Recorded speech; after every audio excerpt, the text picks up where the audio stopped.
अस्सलाम वालेकुम my YouTube family.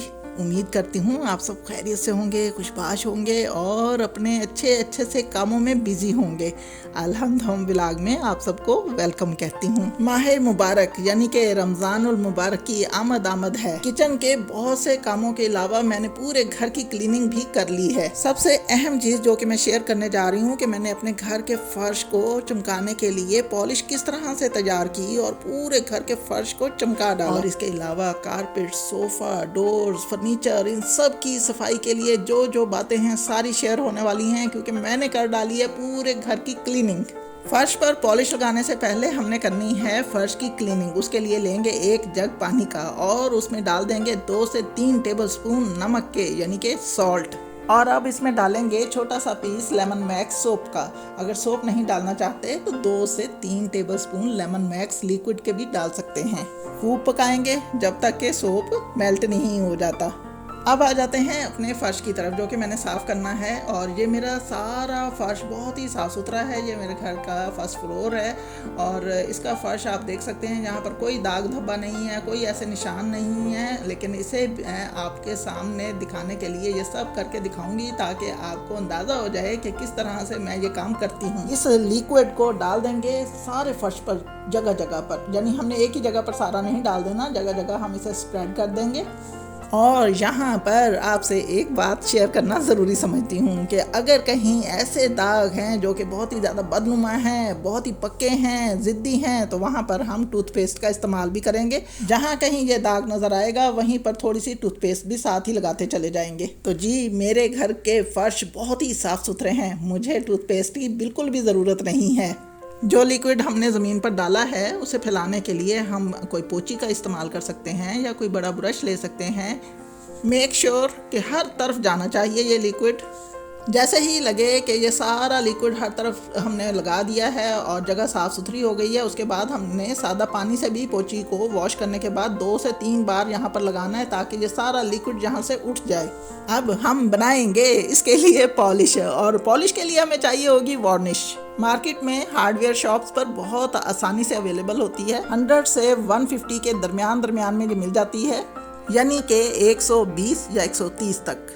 इसको बनाने का तरीका ये है कि इसके लिए हम जो भी चीज़ इस्तेमाल कर रहे हैं उसका एक हिस्सा हमारा वार्निश का होगा और 10 हिस्से हमने डालना है मिट्टी का तेल। इसके लिए एक और अंदाज़ा भी है, 1 लीटर मिट्टी का तेल हो तो उसमें 3 से 4 टेबलस्पून वार्निश के डालकर हम पॉलिश को तैयार कर सकते हैं।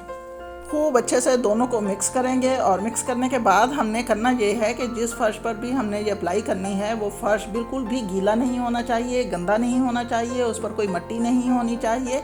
और जब हम इसे लगा दें तो उसके तकरीबन 3 से 4 घंटे तक वहाँ पर कोई कदम भी नहीं रख सकता। पॉलिश को अप्लाई करने के लिए हम मलमल का कपड़ा भी ले सकते हैं या फिर हम कॉटन भी यूज़ कर सकते हैं। मैं तो फोम करती हूँ क्योंकि फोम से पॉलिश बहुत अच्छे से फर्श पर अप्लाई होती है और बहुत कम इस्तेमाल में बहुत ज़्यादा जगह पर लगती है। इसके लिए एक और बात बताना ज़रूरी समझूंगी कि जब हम इसे फर्श पर अप्लाई कर रहे होंगे तो हमने डायरेक्शन एक ही रखनी है। मतलब कि हमने जब इसे सीधा नीचे लाना है तो वापस नहीं जाना, हमने अपना हाथ उठा लेना है और दोबारा से दूसरी लाइन लेकर ऊपर से नीचे की तरफ आएंगे। ये इस तरह से, जैसा कि मैं आपको दिखा रही हूँ, ये काउंटर पर दिखा रही हूँ क्योंकि फर्श पर इतना क्लियर समझ नहीं आ सकती थी। अगर हम वार्निश या फिर मिट्टी का तेल इस्तेमाल नहीं करना चाहते तो हम दूसरे तरीके से भी पॉलिश तैयार कर सकते हैं। तो उसके लिए जी हम लेंगे थिनर मार्केट में बहुत आसानी से अवेलेबल है। 100 रुपीज़ में मैंने हाफ लीटर लिया है। हाफ लीटर थिनर में हाफ लीटर पानी मिक्स करेंगे और इस तरह से इसे तैयार करके रख लेंगे। जब कभी भी हमें फर्श को चमकाने की ज़रूरत पेश आएगी तो इसे यूज़ कर लेंगे। इसके लिए इस तरह की लीड्स को अगर तैयार करके रख लिया जाए तो बहुत कम से कम थिनर इस्तेमाल किया जा सकता है, यानी कि एक लीड में इस तरह से होल कर लें। जब यूज़ करना हो तो ये वाली लीड लगा लें, वरना दूसरी वाली लीड इसके ऊपर लगाकर इसे बंद करके हम रख सकते हैं। और इस तरह से हमारा एक मार्बल शाइनर और तैयार हो गया। वार्निश शाइनर को भी मैंने बोतल में बंद करके रख लिया है। जब कभी मुझे ज़रूरत पेश आएगी मैं इसे इस्तेमाल कर सकती हूँ। हमारे किचन्स के काउंटर्स के लिए ख़ास तौर पर यह इस्तेमाल किया जा सकता है या फिर दीवारों पर लगे हुए मार्बल्स को चमकाने के लिए इस्तेमाल किया जा सकता है। स्टेयर स्टेप्स यानी कि सीढ़ियों को चमकाने के काम में लाया जा सकता है। अब हमने ये सारे तरीके जान लिए हैं मेरी माँओं, बहनों, बेटियों, अब हम अपने फर्शों को खूब चमका सकते हैं। लेकिन यहाँ पर एक बात दोबारा से रिपीट करना चाहूँगी कि इसको अप्लाई करने के बाद हमने 3 से 4 घंटे उस जगह को बिल्कुल भी इस्तेमाल नहीं करना। अगर ओवरनाइट पड़ा रहे तो और भी ज़्यादा अच्छा है। शाइनर को लगाने की डायरेक्शन सेम इसी तरह होनी चाहिए जिस तरह के मैं आपके सामने दिखा रही हूँ। और ये देखिए जी मेरा किचन काउंटर किस कदर प्यारा लग रहा है, किस कदर इसमें शाइनिंग आ चुकी है। वाओ। अब इसके बाद बाकी चीज़ों की क्लीनिंग भी आपके साथ शेयर करने लगी हूँ। मैंने सोफ़ा, कारपेट और बहुत सारी चीज़ों की क्लीनिंग पर बड़ी अच्छी सी वीडियोस अपलोड कर रखी हैं। उनके लिंक्स आपको यहाँ मेरे डिस्क्रिप्शन बॉक्स में से मिल सकेंगे। और ये वो वाला फ़ोम नहीं है जो कि मैं अभी किचन में यूज़ कर रही थी। मैंने ये फ़ोम काफ़ी सारे मंगवा के रखे हुए हैं। तो बकेट में लिया है जी थोड़ा सा पानी, और पानी में डाल लिया है थोड़ा सा शैम्पू, यानी 2 से 3 टेबल स्पून शैम्पू के डाल लेने हैं। शैम्पू हमने बगैर कलर वाला लेना है, और इसमें हमने थोड़ा सा विनेगर भी डाला है। पहले वाले में मैंने जो पहले वीडियोस में बताया है उसमें मैंने लेमन डाल के बताया था कि इसको हम साफ़ कर सकते हैं। ये हमारे सोफ़े को बहुत अच्छे से साफ़ कर देगा।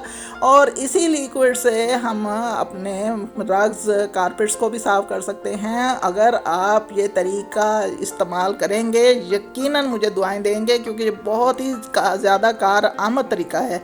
और देखिए इस तरह से कोई बड़ा ब्रश या छोटा ब्रश लेके और इसी बकेट में जो पानी है शैम्पू वाला उसमें हम इसे डिप करेंगे, अच्छे से इसे हिला लेंगे, यानी पानी इसके साथ बिल्कुल नहीं हमने यहाँ पर लाना, और अपने रग्स वगैरह को भी इसी लिक्विड से साफ़ कर डालेंगे। अब बारी आती है डाइनिंग टेबल की या फिर किसी तरह के भी फर्नीचर की जिसके ऊपर के इस तरह के निशान हो जाएं जो कि किसी गर्म कप के रखने से या फिर पानी के गिलास रखने से लग जाते हैं और वहाँ पर वो पक्के ज़िद्दी हो जाते हैं। तो उनको साफ़ करने का बहुत ही आसान तरीका है कि हमने लेना है जी 1 टेबल स्पून मट्टी का तेल, और उसमें 2 से 3 टेबल स्पून डाल लेना है पानी। दोनों को मिक्स कर लेना है और किसी भी कॉटन से या फिर किसी भी मलमल के कपड़े से यहाँ पर अप्लाई करना है। बहुत ही आराम से ये सारे दाग धब्बे दूर हो जाएंगे। ये लिक्विड ना सिर्फ डाइनिंग टेबल बल्कि जहाँ कहीं भी हमारे फर्नीचर पर पॉलिश काफ़ी अरसा पुरानी हो चुकी हो और वहाँ पर वो कहीं डार्क नज़र आ रही हो, कहीं लाइट नज़र आ रही हो, तो उसे भी हम आहिस्ता आहिस्ता रब करते हुए बहुत अच्छे तरीके से साफ़ कर सकते हैं। डोर्स को साफ़ करने के लिए ये लिक्विड एक बहुत ही अच्छा असर रखता है। इसी लिक्विड को ज़्यादा मिकदार में बनाकर किसी भी यानी कॉटन से या फिर हम मलमल के कपड़े से या फिर मेरी तरह फोम के इस पीस से हम डोर्स को बहुत अच्छी तरह से नीट एंड क्लीन कर सकते हैं।